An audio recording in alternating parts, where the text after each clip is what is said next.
Hello everyone. आप सभी का एक बार फिर से भागीदारी भवन से स्वागत है। तो दोस्तों, ये वीडियो बहुत ही इन्फॉर्मेटिव होने वाला है क्योंकि आज हमारे साथ हम लोगों के सहपाठी हमारे बड़े भाई राजेंद्र सर हैं, जिन्होंने एक नहीं तीन तीन परीक्षाएं पास किया है जिन्होंने, और आज सर से बहुत कुछ जानेंगे। तो दोस्तों, अगर आप हमारे चैनल पर नए हैं तो चैनल को लाइक और सब्सक्राइब जरूर करें। तो सर, सबसे पहले तो आपका बहुत बहुत स्वागत है। बहुत बहुत धन्यवाद। सर, आप अपना थोड़ा सा संक्षिप्त परिचय दीजिए सर। मेरा नाम राजेंद्र कुमार है और हम जूनियर असिस्टेंट स्टेशन मास्टर के बाद में अभी हमारी अंतिम सफलता सप्लाई इंस्पेक्टर है, और जिसमें हमारा अंतिम रूप से चयन हो गया है। सर, सबसे पहले तो इस सफलता के लिए आपको हमारी तरफ से और पूरी भागीदारी भवन की तरफ से आपको बहुत बहुत शुभकामनाएं। बहुत बहुत धन्यवाद हमारी तरफ से। सर, सबसे पहले आपने भागीदारी भवन के बारे में सर आपने कब सुना सर? देखिए, भागीदारी भवन के बारे में हमको पहले तो जानकारी नहीं थी। जब यहाँ हम लखनऊ तैयारी करने आए, फिर एक मित्र मिले हमको, जो हमारे मित्र थे वो पहले पढ़ चुके हैं यहाँ आगरा में, जो यही समाज कल्याण विभाग द्वारा संचालित कोचिंग है, वहाँ उन्होंने अध्ययन किया है। उन्होंने भागीदारी भवन के बारे में हमको अवगत कराया, जिसके बाद फिर हमारा भागीदारी भवन की तरफ रुख हुआ और हमने जो इसमें प्रतिवर्ष एंट्रेंस एग्ज़ाम होता है वो एंट्रेंस एग्ज़ाम दिया। एंट्रेंस एग्ज़ाम में सफल हुए तो हमको भागीदारी भवन में प्रशिक्षण प्राप्त करने का अवसर प्राप्त हुआ। सर, भागीदारी भवन के बारे में क्या कहना चाहते हैं सर, यहाँ की सुविधाओं को लेके, शिक्षक को लेके, या भी जो टेस्ट सीरीज वगैरह चलता है? देखिए, भागीदारी भवन जो है सिविल सर्विस की तैयारी के लिए बहुत ही अच्छा सुनहरा अवसर है। यहाँ पर पुस्तकालय बिल्कुल बहुत अच्छा बना है कि यहाँ पर सब किताबें अवेलेबल हैं पुस्तकालय में, और आप अपनी किताबों को ले जाकर वहाँ पर अध्ययन कर सकते हैं। सर, इतनी सारी सफलताएं आपने प्राप्त किया है, इस सफलता का राज क्या है सर? देखिए, सबसे पहले तो आपको हम ये बता दें कि किसी भी परीक्षा, चाहे वो सिविल सर्विस हो या वनडे एग्ज़ाम हो, कोई भी परीक्षा हो, अगर आप उसकी तैयारी करना चाहते हैं तो सबसे पहले आपको उस परीक्षा के सिलेबस को ध्यान में रखकर तैयारी करनी है। यानी कि आपको सिलेबस के अनुसार ही पढ़ाई करनी है। अगर आप सिलेबस के अनुसार पढ़ाई करेंगे तो आप जितना पढ़ेंगे जितना एग्ज़ाम में आएगा। तो सर, आपके मन में सिविल सेवा की परीक्षा का ख्याल विचार कब से आया सर? देखिए, पहले तो हम सिविल सेवा की तैयारी नहीं करते थे। हम जब लखनऊ में तैयारी करने आए थे तो हम एसएससी सीजीएल की तैयारी करते थे। तो हमने 2018 में सिविल सर्विस तरफ आए। उसके पहले एसएससी सीजीएल दिया, 2 बार दिया। उसमें जो है हम असफल हुए। मेंस दिया एसएससी सीजीएल का, उसमें असफल हुए। उसके बाद हम सिविल सेवा की तरफ आए।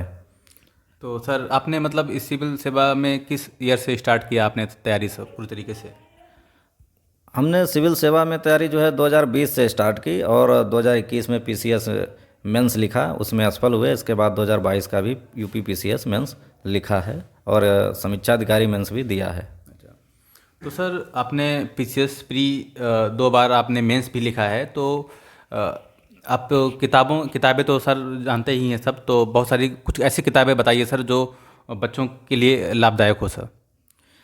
देखिए, किताबें हम वैसे ज़्यादा कोई स्टैंडर्ड नहीं पढ़े थे। हमने परीक्षावाड़ी की जो किताबें हैं वही पढ़ी थी, और पॉलिटी के लिए एम लक्ष्मीकांत पढ़ी थी, और भूगोल के लिए महेश वर्णमाल की पढ़ी थी, और यही स्टैंडर्ड किताबें हैं। बस सबसे मेन पॉइंट ये है कि आप जो है प्रीवियस ईयर के पेपर्स देखिए, और सिलेबस को ज़रूर ध्यान में रखना है। सिलेबस अगर आपको कंठस्थ है तो आपको सफलता जल्दी मिलेगी और अवश्य मिलेगी।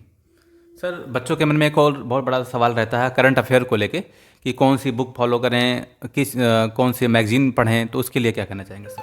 देखिए, करंट अफेयर्स के लिए आपको बता दें कि एक तो क्रॉनिकल की आती है अच्छी करंट अफेयर्स मैगजीन है, और दूसरी है दृष्टि करंट अफेयर्स टुडे वाली। तो हमने तो वही दृष्टि करंट अफेयर्स पढ़ी है। ये दृष्टि वाला जो। हाँ, दृष्टि वाला। तो मेंस राइटिंग आपने 2 बार किया ही है, तो सर राइटिंग स्किल जो होता है वो डेवलप करने के लिए बेहतर तरीके से बच्चों को किस तरीके से शुरुआत करना चाहिए? जो अभी नए बच्चे हैं उनको कैसे करना चाहिए सर? और जो बच्चे खैर 1-2 बार लिख चुके हैं उनको किस तरीके से इम्प्रूव करें वो अपने स्किल को? देखिए, पहले तो हम भी मेंस आंसर राइटिंग के बारे में नहीं जानते थे, लेकिन जब यहाँ हम भागीदारी भवन में आए तो यहाँ प्रीलिम्स एग्ज़ाम अगर आप पास कर लेते हैं, उसके बाद में यहाँ मेंस के लिए आंसर राइटिंग करवाई जाती है। टेस्ट सीरीज वगैरह चलवाई जाती हैं जिसमें प्रतिदिन आंसर राइटिंग करवाई जाती है। फिर धीरे धीरे हमको पता चल गया कि किस प्रकार से मेंस आंसर राइटिंग करनी है। तो हम क्या करते हैं कि प्रीवियस ईयर्स के जो क्वेश्चन पेपर हैं उनके क्वेश्चन देखते हैं और फिर अपना हम आंसर उनका तैयार करते हैं। तैयार करने के बाद में हम प्रतिदिन उसको जो है लिखते हैं, घंटे 2 घंटे जो भी समय मिलता है, अध्ययन करने के अलावा जो समय मिलता है उसमें हम लिखते हैं। तो अगर आप प्रतिदिन लिखते रहेंगे, क्वेश्चन को जो प्रीवियस ईयर में क्वेश्चन आए हैं उसी का हम आंसर तैयार करते हैं पहले, फिर उसी को लिखते हैं। तो अगर आप प्रतिदिन लिखते रहेंगे तो आपके जो आने वाले सिविल सेवा के जो मेंस परीक्षाएं हैं उनमें बहुत लाभदायक होंगे। सर, एक सवाल ये भी था कि बहुत सारे बच्चे जो रिमोट एरिया में रहते हैं, गांव में रहते हैं, और वो सिविल सेवा के परीक्षा के अफवाहों से डर जाते हैं कि बहुत बड़ा सिलेबस है, बहुत समय लगता है, इसमें असफलताएं की निश्चितता ज़्यादा होता है। तो इन चीज़ों से बच्चे इन सर्विस में तैयारी करने के लिए नहीं आ पाते हैं। कुछ लोगों को पैसे की समस्या होती है। तो ऐसे बच्चों को आप क्या सुझाव देना चाहेंगे सर? देखिए, तो पहली बात तो हम ये बता दें कि सिविल सेवा से डरना नहीं है। और रही बात पैसे वाली, तो सरकार ये समाज कल्याण विभाग द्वारा जो संचालित कोचिंग है, भागीदारी भवन है उदाहरण के लिए, और आगरा में भी संचालित हैं, मतलब कई डिस्ट्रिक्ट में संचालित हैं। तो आप जो है एंट्रेंस एग्ज़ाम देकर सिविल सेवा की तैयारी कर सकते हैं। तो अगर मान लो आर्थिक स्थिति सही नहीं है तो एंट्रेंस एग्ज़ाम देकर आप जो है यहाँ आ सकते हैं और सिविल सेवा की तैयारी कर सकते हैं। तो वो भी इशू ख़त्म हो जाएगा आर्थिक स्थिति वाला।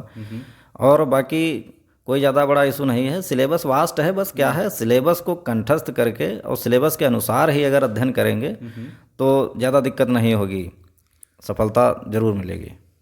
तो सर, एक अंतिम सवाल आपसे ये है कि आप के अनुसार सफलता का मूल मंत्र क्या है सर?